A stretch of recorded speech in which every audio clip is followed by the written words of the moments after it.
Thanks, Karine. On the ceasefire talks, how can you have proper ceasefire talks if one of the parties, Hamas, is probably not going to be there? Look, and I said this when I was answering the question earlier, there's always political posturing. We see this all the time, and in advance of talks. That's not new. I'm just not going to weigh in on that. What I will say, the importance of getting this done. We want to see the ceasefire deal. We want to see an end of this war. We are ready. Tomorrow we will be there. The U.S. will be there, and we will be ready to continue these discussions.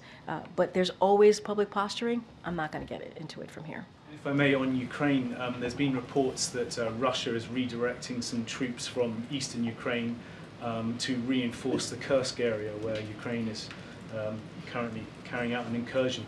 Have you got any confirmation of that? Here's what I will say, and I know this question has come up a lot about what's happening in that region. I will say this war can end today. It could, if Russia would stop the war that they started. Mr. Putin could move on out, right, and end this war today. He started this war, and so I'll leave it there for now. Okay, MJ.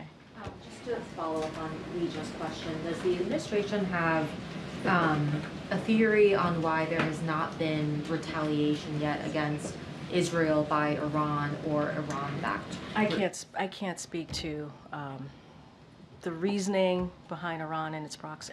That's not something that I can do from here. What we can say is we want to continue to de-escalate the tensions. We want to continue to have diplomatic conversations. You see what we have done militarily to prepare. We are ready to defend Israel as we did back in April, and that is our commitment. And you see, not just us, our partners in the region have also been very involved and engaged in these diplomatic conversations.